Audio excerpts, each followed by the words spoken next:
அனைவருக்கும் நமஸ்காரம். இன்று ஒரு பொதுவான பதிவு, எண் கணித பதிவு. இன்னைக்கு தேதி என்னங்க?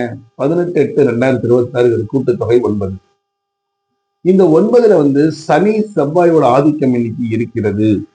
இந்த சனி செவ்வாய் ஆதிக்கம் இருக்கிறதுனால நம்ம என்னென்ன பண்ணணும், நிதானமா என்னென்ன பண்ணணும் அப்படிங்கிறத பத்தி தான் இன்னைக்கு பார்க்க போறோம். இன்னைக்கு தேவையில்லாத பணங்கள் செலவு செய்ய வேண்டிய கட்டாயங்கள் வரும். அப்ப நீங்க நிதானமாக முடிவெடுத்து செய்ய வேண்டும். இன்னைக்கு திடீர்னு ஒரு இன்வெஸ்ட்மெண்ட் பண்ணும் அப்படின்னா அந்த முடிவை நிதானமா எடுங்க. செலவுகளை நிதானமா எடுங்க. அவசரப்பட்டு எந்த ஒரு முடிவுக்கும் பின்னாடி கஷ்டப்படாதீங்க. யாருக்காவது கடன் கொடுக்கறதா இருந்தா என்று கொடுக்காதீர்கள், யோசியுங்கள். கைமாத்தா கொடுப்போம். அதாவது பிசினஸ்காரங்க வேற, நம்ம இன்னைக்கு கைமாத்தா கொடுப்போம். சரி, பணம் வந்துடும், ஃப்ரெண்டு கேட்கறான், ஒரு 10,000 15,000 கேட்கறான், கொடுக்குறோம் அப்படின்னா அதனால உங்களுக்கும் உங்களுடைய நண்பர்களுக்கும் பகை உண்டாக சான்ஸ் இருக்கு. இன்னைக்கு 9ஆம் நம்பர் செவ்வாய் சனியுடைய ஆதிக்கம்.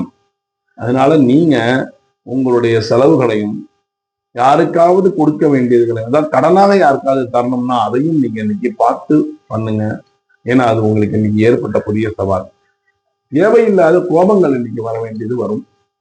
அதே மாதிரி புதிய முயற்சிகள், ஏதாவது ஒரு புதிய முயற்சிகள் நீங்க இன்னைக்கு செஞ்சீங்கன்னா அது உங்களுக்கு பெரிய சக்சஸ் ரேஷியோல கொண்டு போய் கொடுக்கும். புரியுதுங்களா? இன்றைய சவால் கோபத்தை கண்ட்ரோல் பண்ணிக்கோங்க. கோபத்தை கண்ட்ரோல் பண்ணிட்டீங்கன்னா நல்லா இருக்கும்.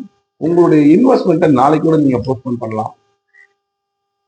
இன்னைக்கு செவ்வாய்க்கிழமை யாரும் அவ்வளவா பண்ண மாட்டோம், அது வேற விஷயம்.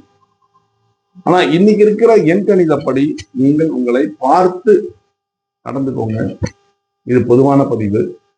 கூட்டுத்தொகை, அதாவது டேட் ஆஃப் பர்த் எனக்கு கூட்டுத்தொகை 9 வருது அப்படின்னு நினைச்சீங்கன்னா அவங்க ஒன்னும் உஷாரா இருக்கணும். இருக்கீங்களா? இது ஒரு சிறிய பதிவு தான். இன்றைய நாள் எப்படி என்கிற ஒரு பதிவு உங்களுக்காக நான் தினமும் தரலாம்னு நினைச்சிருக்கேன். என்னுடைய சேனலை சப்ஸ்கிரைப் பண்ணுங்க, பண்ணிட்டு லைக் பண்ணுங்க. அப்பதான் இன்னும் நிறைய வீடியோஸ் நான் உங்களுக்கு போட முடியும். தினம் இந்த பதிவு வரும். தினமும் காலையில நீங்க இந்த பதிவை பாருங்க. என்னுடைய நேயர்கள் அனைவருக்கும் டாக்டர் ஸ்ரீரங்கத்து கோவிந்த பட்டரின் கோடானு கோடி நன்றிகள். தினமும் உங்களோட லைஃப் நல்லா இருக்கணும்னா இந்த பதிவு நான் போடுறேன். நன்றி.